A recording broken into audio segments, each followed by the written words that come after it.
নোংরা পায়ে ঘরের ভিতরে আসা যেমন ঠিক নয়, তেমনি নেতিবাচক চিন্তাকে প্রশ্রয় দেওয়া উচিত নয়।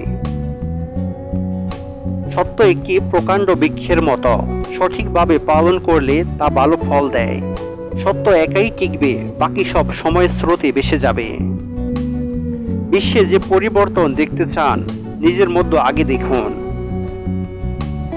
দেশের স্বাধীনতা শুধু বীরত্বের মধ্য দিয়েই অর্জন করা যায় না।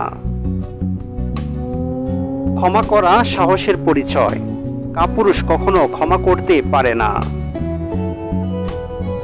অহিংসাই পরম ধর্ম, সম্পূর্ণভাবে গ্রহণ করা সম্ভব না হলে আমাদের অন্তত এর ধারণাকে গ্রহণ করা উচিত এবং মানুষ হিসাবে হিংসা থেকে সংযত থাকা। আপনার বিশ্বাস আপনার চিন্তাধারা হয়ে যায়, আপনার চিন্তাধারা আপনার শব্দে পরিণত হয়, আপনার শব্দ আপনার কর্ম হয়ে যায়, আপনার কর্ম আপনার অভ্যাসে পরিণত হয়, আপনার অভ্যাসই আপনার মূল্য, আপনার মূল্যই আপনার নিয়তি। এমনভাবে বাঁচো যেন কাল তুমি মরবে, এমনভাবে শেখো যেন তুমি সর্বদা বাঁচবে। যদি সঠিক পথ বেছে নেন তাহলে আশা ছাড়বেন না, কারণ যতই বাধা বিপত্তি আসুক না কেন, একদিন না একদিন ভালো মানুষদের জয় হবেই হবে। একজন মানুষের চরিত্র এবং জীবন কতটা সুন্দর হবে তা নির্ভর করে তার মানসিকতার উপরে। তাই কোনো মানুষকে যদি ভেতর থেকে চিনতে চান তাহলে তার মানসিকতা কেমন তা জানার চেষ্টা করুন। কাউকে সন্তুষ্ট করতে বা কোনো ঝামেলা এড়াতে কোনো কাজে হ্যাঁ বলাটা সবথেকে বড় পাপ। যদি মনে করেন এই কাজটা আপনি করতে পারবেন না, তাহলে বিশ্বাসের সঙ্গে না বলতে শিখুন। মানুষ নিজেকে যা ভাবে তাই হয়ে যায়। যদি আমি ভাবি আমি একটি কাজ করতে পারবো না, সম্ভবত আমি কাজটি করতে অক্ষম হয়ে যাব।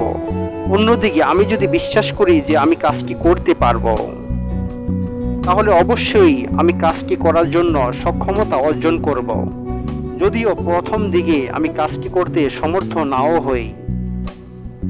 কেউ আপনার সঙ্গে খারাপ ব্যবহার করলে বা সমালোচনা করলে আপনার কিছু করার নেই, কিন্তু সেই খারাপ ব্যবহার বা সমালোচনার জবাব আপনি কিভাবে দিচ্ছেন তা কিন্তু আপনি নিয়ন্ত্রণ করছেন। তাই ভেবেচিন্তে জবাব দিন। আপনি আদৌ শক্তিশালী কিনা তা কিন্তু দৈহিক ক্ষমতার উপর নির্ভর করে না, বরং আপনি মানসিকভাবে কতটা শক্তিশালী তার উপর সবটা নির্ভর করে থাকে। তাই মানসিকভাবে নিজেকে শক্তিশালী করে তুলুন। অনেক টাকার মালিক হওয়ার স্বপ্ন না দেখে বরং ছোট ছোট সুখের সন্ধানে বেরিয়ে পড়ুন। দেখবেন দুঃখ দ্বারে কাছেও ঘেঁষতে পারবে না। পরিশ্রম করেই সন্তুষ্ট থাকুন, তার ফল কি ফেলেন তা নিয়ে বেশি ভাবতে যাবেন না। প্রত্যেক মানুষকে তার নিজের মধ্যেই শান্তি খুঁজতে হবে, আর শান্তিকে বাস্তবায়িত করার বাহ্যিক পরিস্থিতি দ্বারা নিজেকে অপ্রবাহিত রাখতে হবে। আমি হিংসার বিরোধিতা করি, কারণ যখনই মনে হয় হিংসা দ্বারা কিছু ভালো হচ্ছে তখন সেটা অস্থায়ী হয়, আর যখন খারাপ হলে সেটা স্থায়ী হয়। সাধারণ মানুষদের হাতে যদি নিজেদের মতো করে বেঁচে থাকার অধিকার না থাকে, তাহলে সেই রাষ্ট্রকে গণতান্ত্রিক রাষ্ট্রের তকমা দিলে ভুল কাজ হবে। মনুষ্যত্বের উপর বিশ্বাস হারাবেন না। মনুষ্যত্ব ভালো সাগরের মতো, সাগরের কয়েক ফোঁটা জল নোংরা হলে সমস্ত সাগর নোংরা হয়ে যায় না। নিজস্ব জ্ঞানের প্রয়োজনে অতিরিক্ত বিশ্বাস করা মূর্খতা। মনে রাখবেন, সবচেয়ে শক্তিশালী মানুষ দুর্বল হতে পারে এবং বুদ্ধিমান মানুষও ভুল করে। চিন্তার থেকে অধিক আর কোনো কিছুই শরীরের ক্ষতি করে না, এবং যে একটু হলেও ঈশ্বরের উপর বিশ্বাস রাখে তার কোনো কিছুর জন্য চিন্তা হলে লজ্জিত হওয়া উচিত। কর্ম তার ফলের থেকে অধিক গুরুত্বপূর্ণ। আপনাকে সঠিক কর্ম করতে হবে। আপনি সেই কর্মের ফল পাবেন কিনা তা আপনার হাতে নেই। তার মানে এই নয় যে আপনি সঠিক কর্ম করা ছেড়ে দিবেন।